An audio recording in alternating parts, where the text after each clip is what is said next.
Air Transat pilots have voted 99% in favour of a strike mandate as contract talks drag on, with the earliest possible work stoppage coming after December 10th. The union says it wants better job security and working conditions, while the airline insists progress is being made. So what does this mean for passengers as we head into the holiday travel season? Joining us now is Dr. Gábor Lukács, President of Air Passenger Rights. Thank you for joining us. Thank you for having me. So obviously, we're looking at a possible strike come December 10th. What can passengers expect? Are we going to see cancellations, delays, rebookings? In terms of a strike, passengers' flights are likely to be canceled.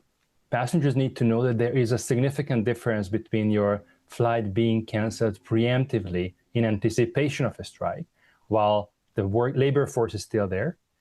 Such cancellations are within the carrier's control, and cancels during a strike once the workers have walked off the job, which are deemed under Canada's backward, inferior air passenger protection regulations to be outside the carrier's control, like a snowstorm. For preemptive cancellations, the airline has to pay compensation to passengers up to $1,000 per passenger and has to rebook them on their own or partner airlines. And if that's not possible, then they have to buy the passenger a ticket on a competitor airline.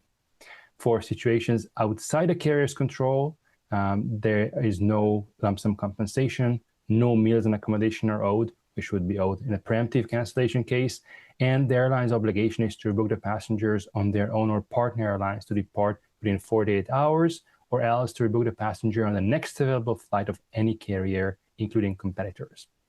Airlines really hate to comply with this obligation. We have seen this past summer that Air Canada simply refused to comply with this obligation, and then passengers who purchased tickets on their own had to seek reimbursement, although Air Canada promised to pay.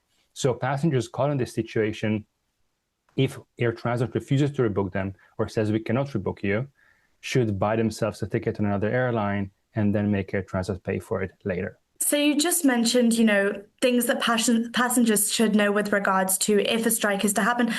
But people are obviously always worried is what are their rights? Where can they look? Where should they go first? If, let's say, they are an Air Transat passenger and their flight is impacted, what are the first steps they should be taking?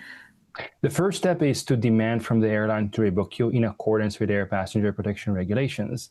And if Air Transat, as I fear and expect, is going to say nothing or no, then you buy yourself a ticket on a competitor airline if needed and make Air Transat pay for the expense. Thank you so much for your time.